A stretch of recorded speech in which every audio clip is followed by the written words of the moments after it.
morning. James Himes is a Democrat from what used to be a very Republican district. This is the southwest corner of Connecticut, the 4th district. He is was a Rhodes Scholar, rather, studying Latin American history at Oxford.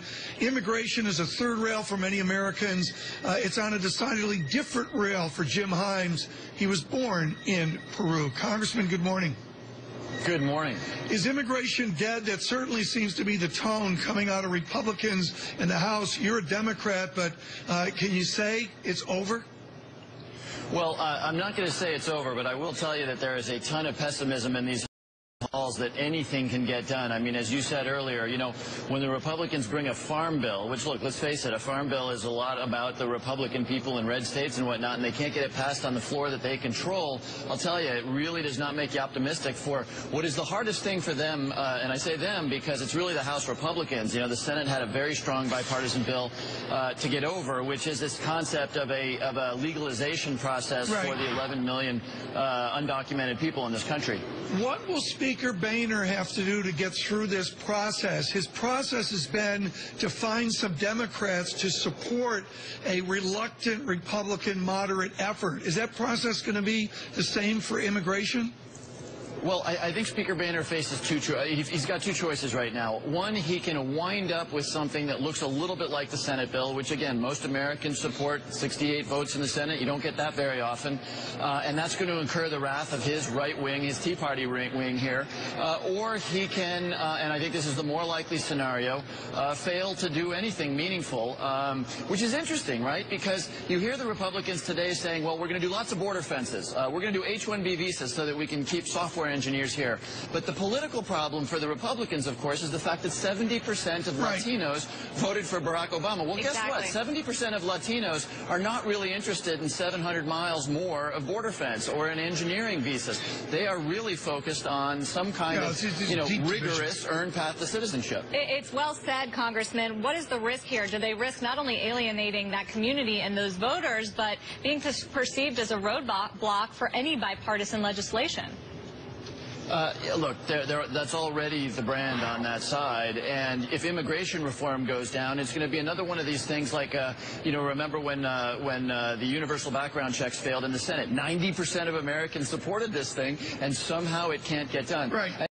And look, the American people, and I'm not trying to score partisan points here, but they have a sense that while there is lots of gridlock and lots of partisanship, they have a sense that the House Republicans are at the core of why we just can't seem to get anything done here, including a farm bill. Right. We're the Congressman. We've got Adam Parker of Morgan Stanley with us, their chief equity strategist. The heart of this debate is the spirit of immigration and population growth, which folds right into a better and booming economy. We're not there right now in terms of population growth, are we? I think it also boils down to jobs, right? I mean, that I think ultimately is what matters. That's what the Fed says they care about. That's one of their one part of their dual mandate. So I think it's all tied into the same main point. It's all also a one-on-one debate. And as we get ready for earnings season with banks in focus, Congressman Himes, you're still with us. You're on the House Financial Services Committee, where the issue du jour is too big to fail. Where are we on the issue of too big to fail?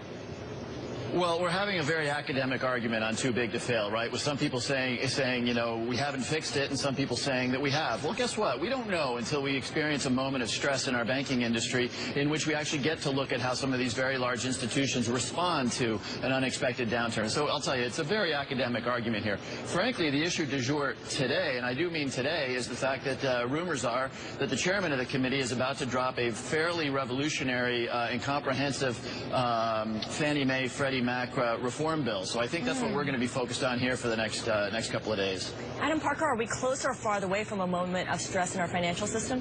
Well, look, I mean, we're creating $1 trillion on a computer to buy our own securities, and we're running at a huge deficit. So I think you have to start unwinding some of that stuff before you can evaluate whether the underlying economy is strong enough to handle, the lack of that accommodation. Well, we're in July, we come to August, and we begin the 7th year of this crisis. Congressman Himes, you sort of look like a guy that would work at a bank like Goldman Sachs. What you did, I think it's great to have somebody with some real banking. Just got to bring it up. Yeah, but it's great to have somebody in Washington that actually worked on Wall Street. What is the #1 thing Washington doesn't get about our too big to fail banks, like your former employer, Goldman Sachs? Well, again, it's pretty hard to say. Look, the banks have been doing they've certainly been doing well from an earnings standpoint. You know, the Treasury stress tests, they have survived those quite well. We've got the Basel III standards coming in. You know, it's a little hard to say in the abstract, academically, well, gosh, what could happen 2 years down the road? Look, am I willing to tell you that too big to fail is over? No. Look, one thing we've seen over, 1,000 years is that you do have periodic bubbles and real problems in the financial services sector.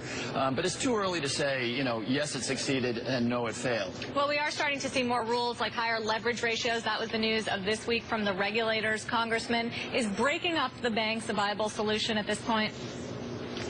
Well, there's certainly a lot of people who are promoting that solution, but again, it is, I think, way too early to contemplate something that dramatic. Remember, while the interconnectedness and the fact that some of these institutions turned out to be too big to fail was a huge problem, massive things were happening outside the banking sector. The derivatives issue at AIG. Guess what? AIG was not a bank, and that was central to the meltdown. Countrywide and the outrageous mortgages that were being underwritten out there, didn't really have a lot to do directly anyway with the money center bank. So, it's an appealing solution. It's great to say let's break them up and whatnot, but we've got a lot of considerations about, frankly, what that would do to the international competitiveness of these banks. So, I'm not saying it's a bad idea, but it's a pretty dramatic thing, and unless we know that it is absolutely essential, I think we need to be careful about going there. Congressman, thank you so much. He is a congressman from the 4th District of Connecticut. Adam